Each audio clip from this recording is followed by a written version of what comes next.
Well, when I use that intro, I don't get my cool Sprite Castle intro because that's built into the normal 5-minute wait. What's going on, everybody? This is boy, am I not? I am looking forward to Amigathon this weekend, and I'm looking forward to doing the stream. But what I am not looking forward to is tearing apart my whole desk area and reconfiguring everything, because it's hard to tell from that side, from the camera, but from this side, and as Steel Rat will tell you, he was over here recently, I've really built like this. I've surrounded myself with tables and a cockpit, and I've got keyboards to the left, keyboards to the right, monitors. But it's really kind of set up for a one-man operation. And this weekend, Saturday, starting at 7 p.m. Central, it's going to be a two-man operation, because for 2 hours, Steel Rat will be joining me over here as we play some Commodore 64 games, as we give away some prizes, hey, you know what I have set up? Hang on, since I already busted into talking about this, let's go take a look at this. Hachimachi. Look at this. It's the Extra Life page right here. You can go to amigathon.com and find out all the details here. On the Amigos, Aaron and Boat have already raised $1,400, and Amigathon hasn't started. So look at this. This is all the information you need to know. They are raising money for the Children's Miracle Network hospitals. And you can go here, I believe. And will this, Aaron's in here right now. Aaron, will this update, if you just go to this page, will you be able to follow all the streams? I don't know if you'll. So I know that if you're watching, if you join the Amigos one beforehand, they're gonna basically on Twitch you can raid another channel, and so they'll be forwarding everybody to me.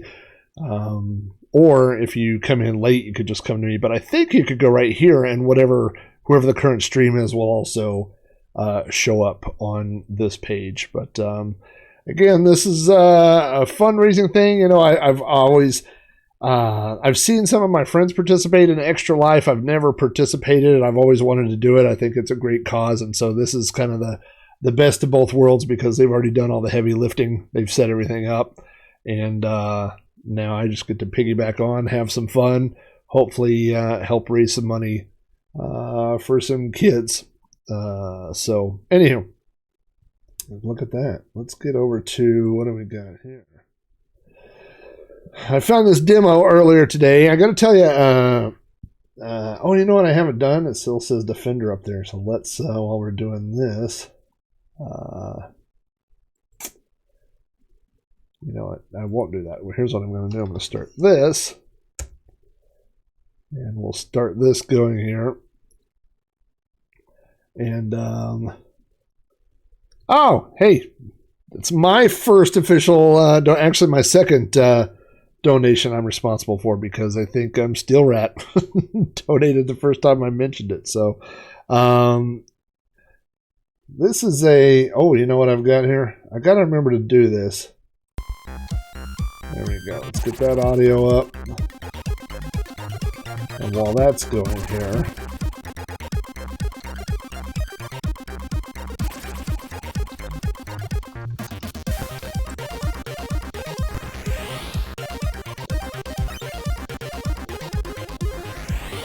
if you didn't catch the live stream yesterday, I'm going to be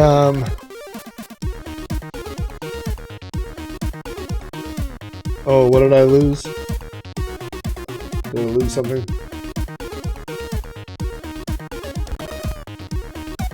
I think this is just slightly too loud. Drop this down to 1. There we go. At least I can hear myself think now. Hey, look at this. We don't need no stinking Mathco processor on the Commodore 64. We can do cool stuff. We don't need no stinking math.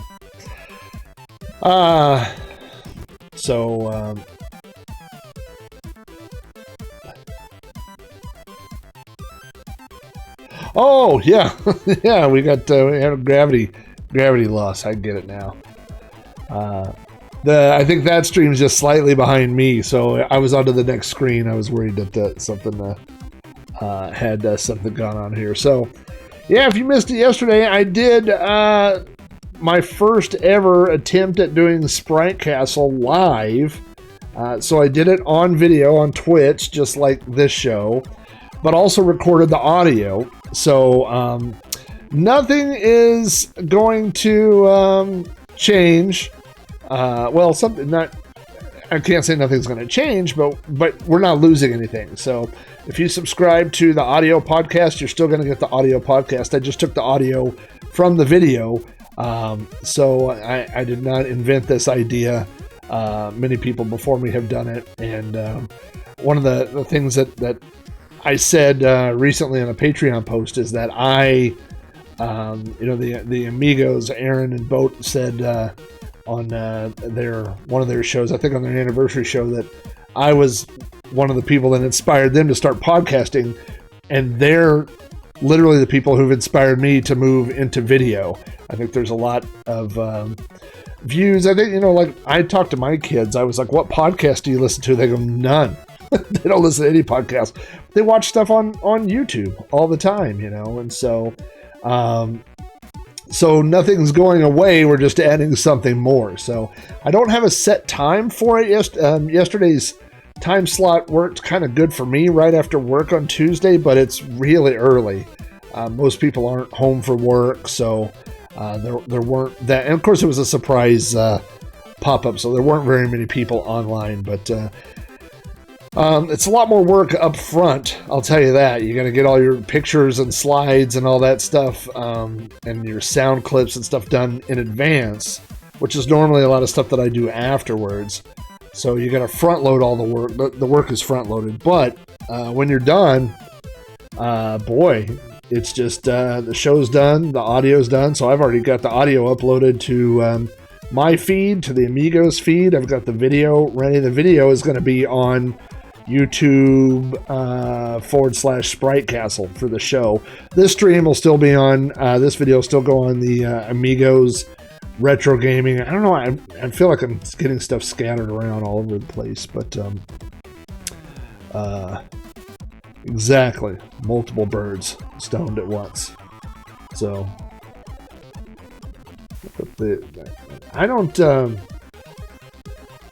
I only think of programming in the sense of basic, like very literal line by line processing stuff. And even now that I do scripts and stuff, a lot of it's that same way. So when I see programs like this, I just go, I have no idea how they, I would call this texture mapping, even though I know that Commodore doesn't really do texture mapping. So, I don't know how they do this stuff. L. Curtis Boyle says he thought the show went quite well and agrees with the kids on video podcasts. I've been watching those since first-gen Apple TV days. Steel Rat got rid of his home cable a long time ago and does most of his viewing through, I think he does Hulu and some other stuff, but he watches a ton of stuff on YouTube, which is something I never thought of being like a primary video source, and he's constantly telling me about shows. He was just, he got me turned on to the Lockpick Lawyer, which I've been watching, and he's mentioned a few times Adam Savage's videos, so I've subscribed to Adam Savage this week. But there's just so much good content on YouTube. And I know that I'm going to be late to the party on YouTube, but hey, Ricky DeRocher, nice to see you pop in here, man. So I know that I'm late to the YouTube game, but by the way, if you see me looking at my hand, I had to, part of my fence blew down. And it's not the part of the fence that I put up. It's the back part of my yard faces a street, and so the HOA put up a giant fence that runs the whole length of the neighborhood. But it's one of those things. I need to highlight. I'm just going to say Wizard. I'm going to highlight Wizard's list. I need to copy down some of those YouTube channels and check them out. Anyway, so I didn't put this fence up, but I definitely... Oh, this is the end, by the way. I didn't put it up, but I'm responsible for repairing it if it falls down. And so it's been laying down. All these slats have been laying down for about 3 weeks now, so I decided to go fix it. And it's these plastic slats that go in, and then there's a plastic piece that goes down over the top like this, like, psh, and it holds them all into place, and then you got to force it into the edge of the posts, you know. And then every 2 posts there's a big brick thing, so it's not that hard to do, but it's hard to do with one person. But anyway, I went out there and did it. And on the very last one, I couldn't get the last slat to slide down. And so I held onto it with this hand and I hit it.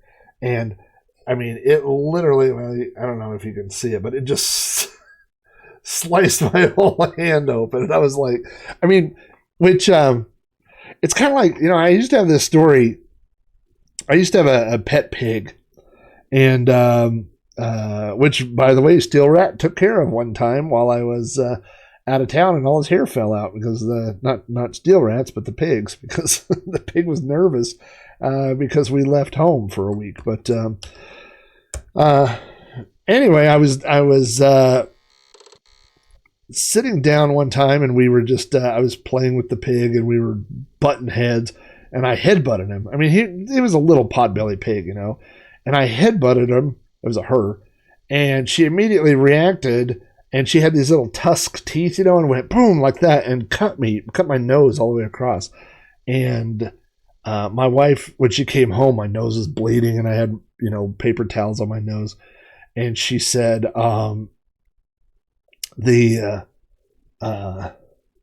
she said, well, you know, what did you do to the pig? And I go, nothing. That's what an animal should do, right? If you're down there on the floor and you headbutt a pig and it reacts, you get what you get. Like 100% of the blame was on me. 0% was on how the pig reacted.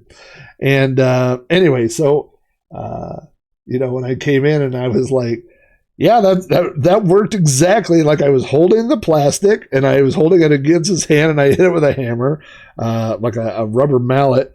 And it went right into my hand, and I went, well, it did exactly what it should have done when I hit it. So on this week's episode of Sprite Castle, the podcast, which is coming out tomorrow, and again, it'll be coming out in video and the traditional audio feed. If you're not on the Amigos feed on Anchor FM, it'll be there.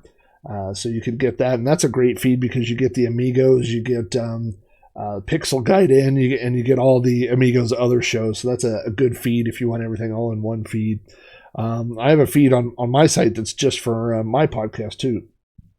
But anyway, the episode that's coming out tomorrow is Burgertime, and so I thought I'd play a little bit of that, and then I got some other discs on here. I have played Burgertime 97, and you know what? I didn't queue it up, but maybe we'll queue it up after this so everybody can see the differences. I do on the video show the differences between Burgertime and Burgertime 97. Now, this is the copy of Burgertime that I grew up playing. It is not an official port, and I'll talk all about this on the podcast, but this was a clone that somehow they got away with using the actual name Burgertime. But on the podcast, again, I talk a little bit about, for example, in the documentation on the box, it says that the chef's name in this game is Jumping Jeff, which is odd because, number one, everybody knows that the chef's name is Peter Pepper. And number two, you literally can't jump in this game. So Jumping Jeff is a bad name.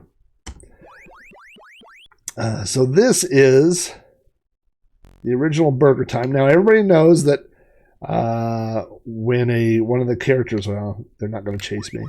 I feel like I'm repeating myself, even though you guys haven't heard this material, but because I just recorded it all. But the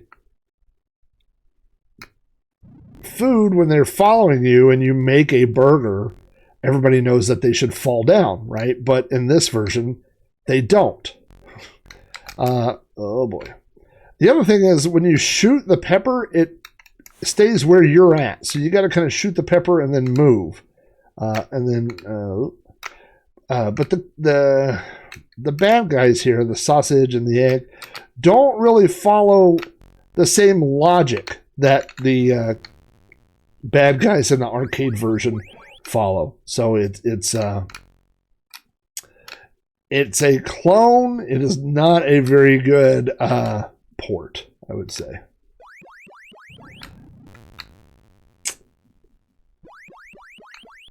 Oh boy.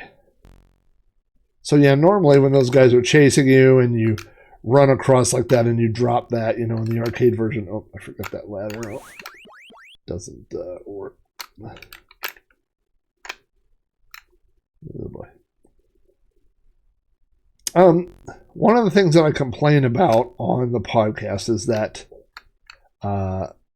they used some really dark colors of the Commodore palette to make this game. So I get it, like you want it to be blue, but they use the darkest blue, and it's on a black background. And then you've got the hot dog guy who is made out of the dark brown color, and so it just it kind of makes it tough to keep track of where everybody's at. Again, in the arcade version, these guys would totally be tracking me down and killing me. But in this version, they're just not very smart. Another odd thing about this version, if you look in the documentation, is it says, help Chef Jumpin' Jeff create tasty llama burgers. Now, I don't know if that's a nod to Llama Soft, or if that's just a way that they were trying to keep themselves out of court, and then if you were to get sued, and you could say, well, you're not making hamburgers in this one, you're making llama burgers. But man, that seems like a pretty big gamble. Oh, the wiener got me. To risk a lawsuit on. So I don't know. It's so I will say this, and like I said, I hate to spoil too much of what I talked about on the show, but I have a category of game, especially computer games, that I call that category close enough or good enough. And the idea being, especially like, well, you're going to follow me all the way over here? Okay. Is that, when I was a kid, like, in the podcast, I talked about the Atari 2600 version of Pac-Man, right? Everybody knows the Atari 2600 version of Pac-Man is not authentic. It's not great. It doesn't, look like the arcade. But when I was a kid, when it came out, I was 9 years old. And so I lived many miles from the nearest arcade. Oh, I'm just standing on a thing here, not paying attention. So there was nowhere near my house. There was one convenience store that always had like one or two machines, but that was not one of them. So there was no other place for me to play Pac-Man, right? So it becomes a thing of, do you want to play a version that's kind of accurate, or do you not want to play Pac-Man? That's the two options, And so as a kid, none of us were fooled. None of us thought that the Atari version of Pac-Man looked identical to the arcade. We knew. But, oh no. Oh, that was close. But again, it's that thing of, it's close enough. It resembles Pac-Man. And so that's kind of where I always put this game. It is not Burgertime accurate. It's not, Oh. I wasted that, but that's okay. I really just want to beat the first level here.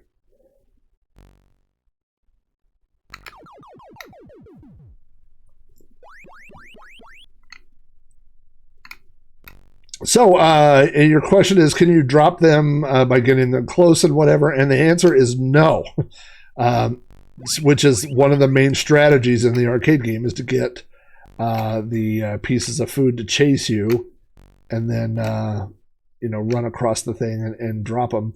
And it doesn't work in this one. In fact, I'll try to show you here. I mean, you can imagine what it's going to look like when it doesn't work. Maybe this. Nope. It's amazing when you're trying to show something and nobody will chase you. All right, too bad for you. Oh, I was watching the egg and then the old wiener snuck up on me.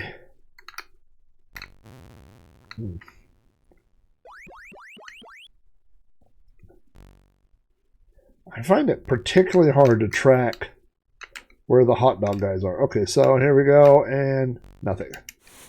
Also, again, when you shoot the pepper, it doesn't shoot out forwards like in the arcade game where you're shooting pepper.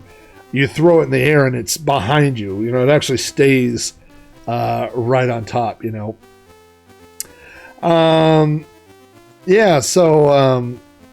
This is another thing that bothers me about arcade games and ports and this and that, especially if it's the same, if it's in one game, is when they change the spelling or the spacing or things like that. So there's a lot of different ways to spell Burgertime. If you look at the arcade marquee, it's Burgertime altogether, but the B and the T are larger capital letters. So you assume, it looks like it's one word with B and T capitalized. I've seen it where all the letters are capitalized and it's all one word. On the box cover of the art of this game, it is Burger Space Time, and that's the way it's presented here. So it's really annoying,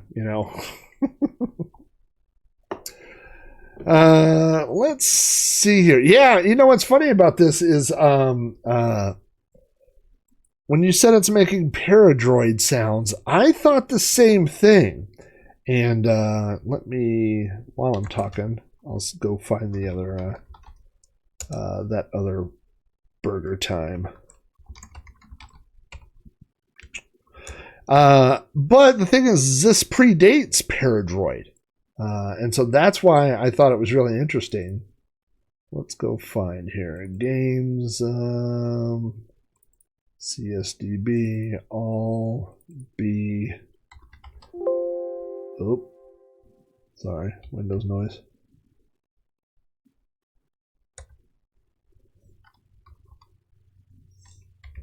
Burgertime 97. Oh, this one even has. This one's been cracked by Fairlight. That's exciting. All right. Let's just move it over here to where I need. And let's go take a look at Burgertime 97. I talk a lot about some of the clones. I see some of them coming up in the chat. Burger Chase is one. Mr. Wimpy's is one. There's a few other ones that I've got some examples of in the podcast. So,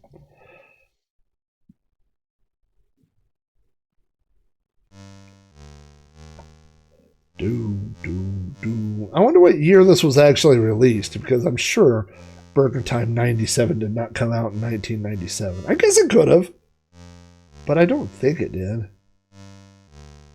Cracked and trained by Crossfire.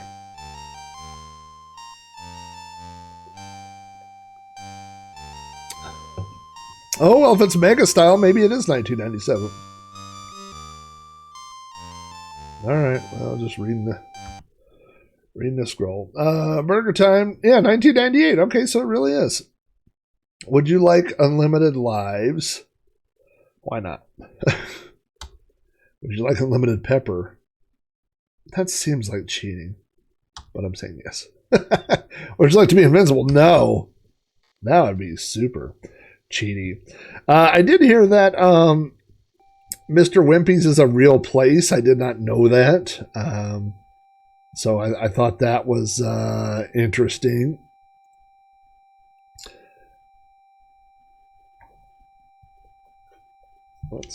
That sound is bad. Let's see what we got. We're getting ready for level 1. All right, there's a little cut scene. There's the Wiener Parade with an egg. Get ready for level 1. Well, wow, a lot of different things to talk about. Number 1, way faster. Let's try this.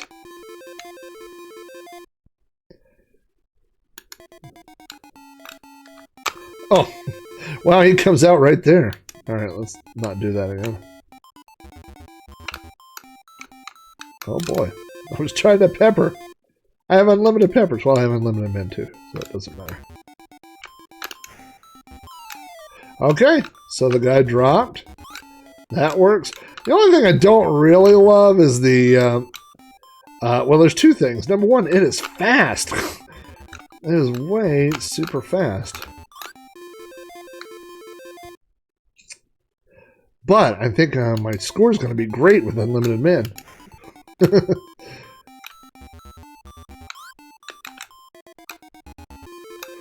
Boy, they are just so fast. What? Their burgers are awful? That makes me sad. Mr. Wimpy's? How could you have bad burgers from a place named after Wimpy? I insulted everybody but one guy. This version's really hard. Okay, let's try to just stick to our side over here. So where did the other wiener guy come out? Okay, so he just came back out. Golly, look how fast they trap me.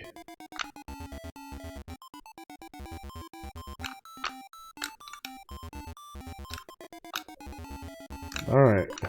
Let's get everybody together. Now let's go run up here. I'm tricking them by running all the way around. Oh boy.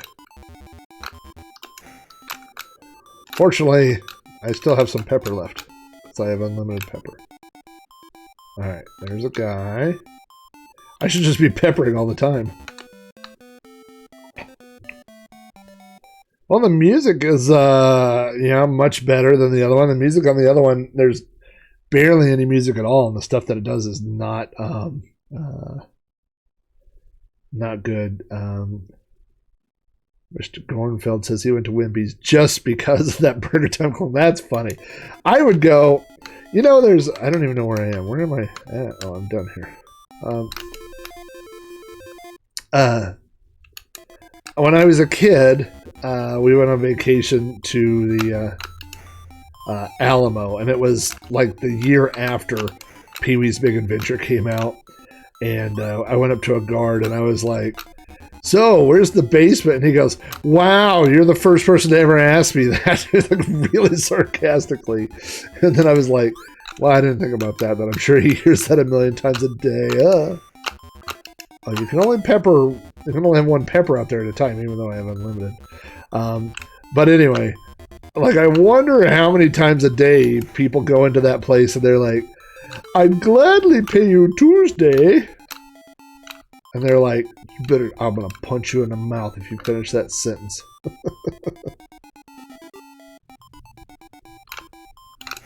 Look at all those. I should get them all. Missed them all. Oh, no. Oh, no. Oh, come on now. Oh, went up instead of right. Of course, there's always that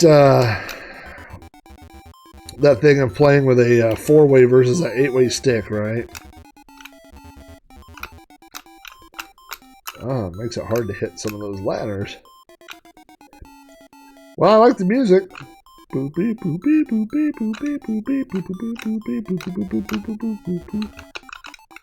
Alright, where is everybody? I peppered you! I peppered you like the wiener you are. Well, that's not fair if he just comes down and kills me. Now, the other thing about the other version is that well, I'm doing great with unlimited men. So if I just stay there for a second, well, he just kind of walked around me. Will he get me? No? Okay. Just gotta wait for an opening to get out of here. On the other one that I played... Oh, no. Oh, I'm in trouble. Oh, I should have ran the other way. No, I'm doing terrible. I mean, I'm doing good for now that I've had 52 men or whatever. On the other one, every time that the level started over, all your hamburgers started over, which I don't think is the way that the arcade game works. In fact, I'm sure it's not. So, haha. Pepper you. Steel Rat doesn't know this, but when he comes over, we're going to play real life Burgertime this Saturday for the stream. I have ordered some 8-foot tall hamburgers, and we will just be throwing them at each other. I don't even know what I'm saying. This isn't funny. We might grill some hamburgers, though. Wouldn't that be a fun stream? Just two dudes grilling hamburgers and eating out? I mean, it'd be fun for us. I do like the sounds, the bonus sound, like of the extra things that appear. This is a much, much better... Once you get used to the speed, and I'm guessing if I were to play the other one now, it would seem really slow. It's just hitting those little diagonals, you know.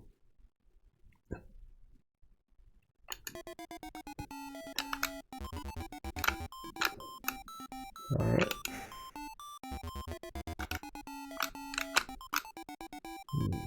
Well. Alright. Well, I should have reviewed this on the podcast. That other game's terrible. That was close.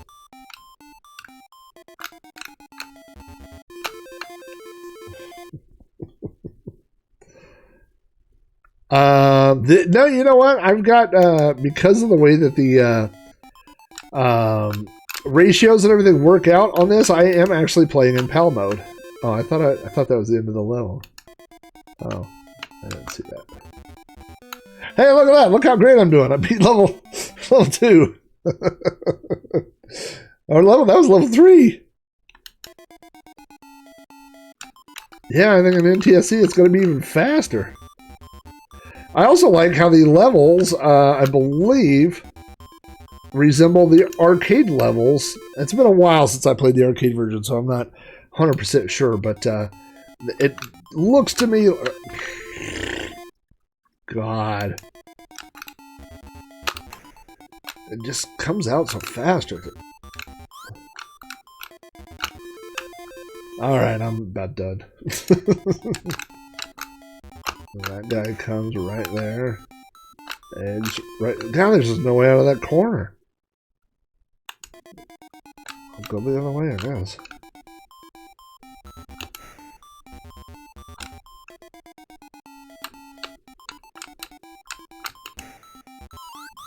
I have no idea how I would do this without unlimited peppers, I can tell you that.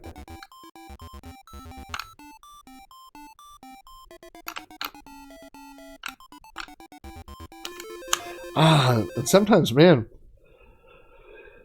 Yeah, so the thing is that they're not, the hot dogs aren't really on the burger. So they're sausages is what it says. But they're not, they don't go on the burgers necessarily. Now, those things that are laying down on this one, I don't know. I'm guessing those are tomatoes.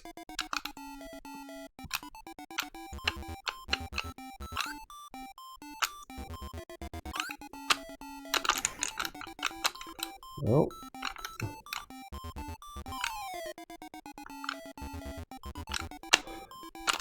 I'm getting the hang of it a little bit, but I mean, without those unlimited peppers, I would never. But I mean, for tomatoes, they're pretty thick. I'll give you that. Boy, if you wait till you're too close to them, you don't have time to pepper. Because I'm literally not trying to just run into them over and over. I felt like I was peppering them, but.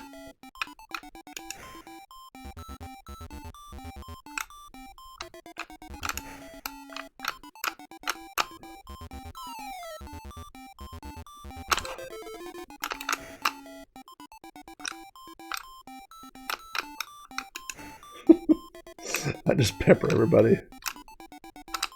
Sir, we've had complaints of food with a little too much pepper. Yeah, that'd be me. That'd be me.